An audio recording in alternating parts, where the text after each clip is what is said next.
सुनवाते हैं जो प्रधानमंत्री नरेंद्र मोदी ने लाल किले की प्राचीर से आह्वान किया था और इसकी इंपॉर्टेंस भी बताई थी। सुनिए पीएम मोदी ने क्या कुछ कहा था। देश ने बार बार चुनाव इस देश की प्रगति में रुकावट बन रहे हैं, गतिरोध पैदा कर रहे हैं। आज कोई भी योजना को चुनाव के साथ जोड़ देना आसान हो गया है, क्योंकि हर 3 महीने 6 महीने कहीं न कहीं चुनाव चल रहा है। कोई भी योजना जाहिर करोगे आप तो मीडिया में देखेंगे चुनाव आया तो फलाना हो गया, चुनाव आया तो फलाना हो गया।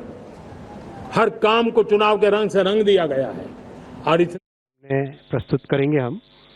पहला फैसला साइंस एंड टेक्नोलॉजी से रिलेटेड है। आप सब जानते हैं कि साइंस एंड टेक्नोलॉजी हमारी आर्थिक व्यवस्था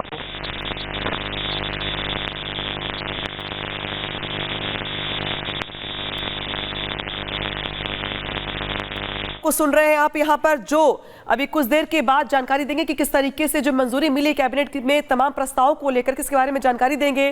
तो बेशक वन नेशन वन इलेक्शन को लेकर भी जो सरकार ने रणनीति बनाई है, जो तैयारी की, उसको लेकर जानकारी भी साझा करेंगे। 3 बहुत ही एक सफल मिशन था। Chandrayaan 3 was a very big success. Now the next step is to get the manned mission to moon.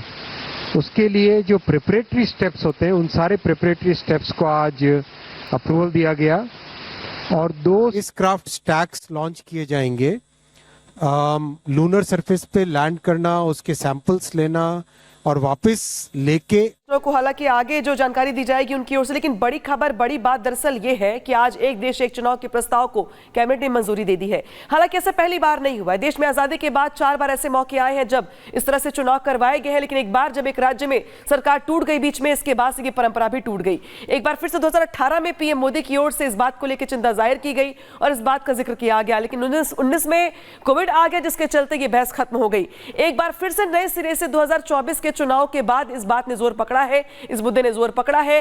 तो इस मुद्दे के लिए बाकायदे कमेटी बनाई गई और कमेटी ने अपनी रिपोर्ट सौंप दी है और अब वन नेशन वन इलेक्शन को लेकर रास्ता जो है साफ हो गया। सृष्टि, बिल्कुल, तो बड़ी खबर आपको हम लगातार बता रहे हैं कि वन नेशन वन इलेक्शन को लेकर रास्ता साफ हो चुका है। शीतकालीन सत्र में बिल लाएगी सरकार, ये भी जानकारी मिल रही है। पूर्व राष्ट्रपति की अध्यक्षता में कमेटी का गठन किया गया, जिसमें लंबे समय तक चर्चा हुई कि आखिरकार क्या प्रावधान हो सकते हैं, किस आधार पर चुनाव करवाए जा सकते हैं, और वो पॉइंटर्स यहां पर रखे गए और उसके बाद कैबिनेट में प्रस्ताव रखा गया और मोदी कैबिनेट ने आज बड़े फैसले लिए हैं, जिनमें से सबसे बड़ा फैसला था वन नेशन वन इलेक्शन के प्रस्ताव को मंजूरी देना।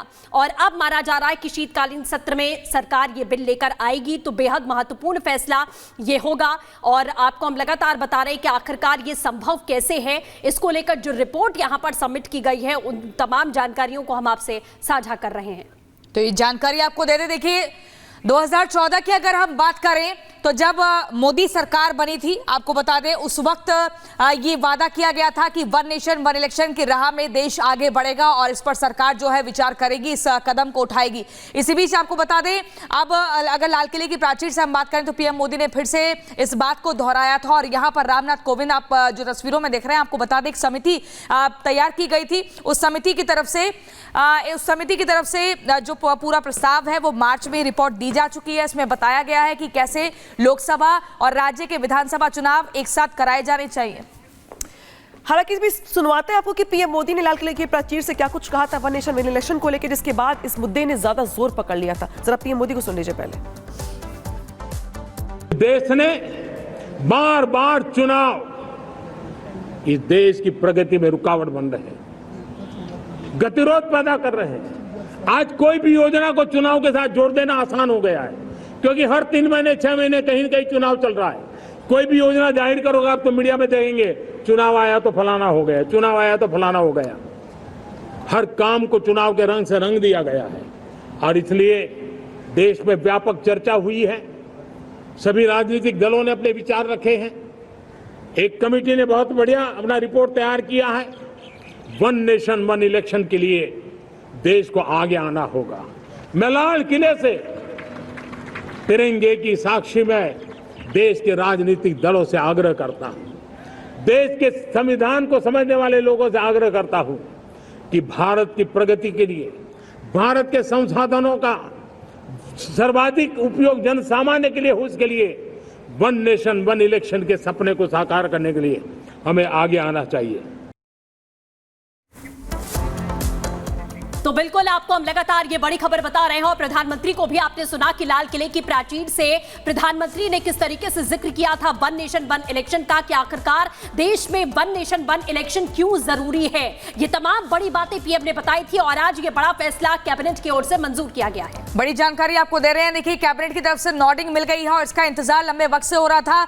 आपको बता दें, इससे सीधे तौर पर पीएम मोदी ने पहले भी कहा है कि अगर 5 साल की सरकार बनी है तो उसमें 10 बार चुनाव नहीं होने चाहिए, बल्कि सरकार हो और एक बार चुनाव हो जाए। चुनाव जो है 40 दिन में संपन्न हो जाए, उसके बाद सरकार को अपनी तमाम योजनाओं के तहत आगे बढ़ने का मौका मिले। और साथ ही सबसे जरूरी सृष्टि यहाँ पे ये कि जो टैक्स का पैसा है वो बचना चाहिए, क्योंकि जितने भी चुनाव प्रबंधन किए जाते हैं हर बार हम देखते हैं साथ बदलता है, दिन बदलता है और उतना ही बजट चुनावों का ज्यादा होता चला जाता है। इससे सीधे तौर पर आम जनता की जेब पर भी बोझ बढ़ता है। बिल्कुल, तो मुख्य एक तरीके से कहा जाए तो ये पॉइंट यहाँ पर रखा गया था कि किस तरीके से वही तमाम संसाधन कहीं भी चुनाव होता है तो उसका दोबारा से वैसे ही इस्तेमाल होता है, इसीलिए जरूरी यहाँ पर है। और इसी बीच एक और आपको बता दें, भारत पाकिस्तान जल समझौते से जुड़ी हुई बड़ी खबर है। सिंधु जल समझौते की समीक्षा करेगा भारत ने पाकिस्तान को नोटिस दिया, समझौते में बदलाव का नोटिस दिया गया है।